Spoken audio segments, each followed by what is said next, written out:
Face 2 Chennai metro rail ப்ராஜெக்டை வந்து ஏற்கனவே அதற்கு ஒப்புதல் வழங்கப்பட்டிருக்கிறது. அதற்கான அந்த தொகை எவ்வளோ வந்திருக்குதுன்னு நீங்கள் பார்த்தீங்கன்னா ஏறத்தாழ 63,246 கோடி, 63,246 கோடி ரூபாய் மெட்ரோவுக்கான ஃபேஸ் 2க்கான ப்ராஜெக்ட் எஸ்டிமேட். அது 50% நம்ம ரேஷியோவில் நம்ம வந்து ஷேர் பண்ணுறோம், நம்மளும் சென்ட்ரல் கவர்மெண்ட்டும். ஆனால் இதுக்கான ஃபவுண்டேஷன் ஸ்டோன், இதுக்கான அடிக்கல் மாண்புமிகு ஒன்றிய அரசினுடைய உள்துறை அமைச்சர் அவர்கள் அதுக்கான அடிக்கல் கூட நாட்டி பட்ஜெட் ஸ்பீச் 2021-22 சொன்னாங்க. பிஐபி என்று சொல்லக்கூடிய ப்ராஜெக்ட் இன்வெஸ்ட்மெண்ட் போர்ட்லேயும் அது வைக்கப்பட்டு அது கிளியர் பண்ணியிருக்குது.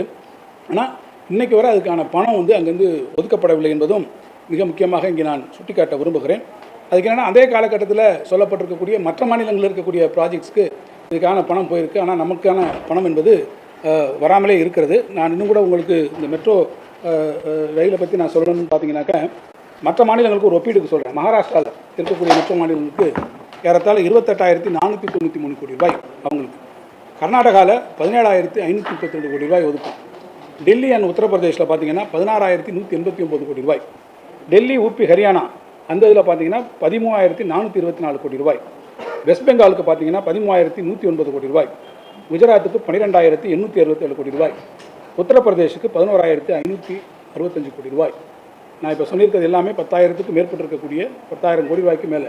ஆனால் தமிழ்நாட்டுக்கு வழங்கப்பட்டிருக்க தொகை வெறும் 3,273 கோடி ரூபாய் சென்னை மெட்ரோவை பொறுத்த மட்டும்.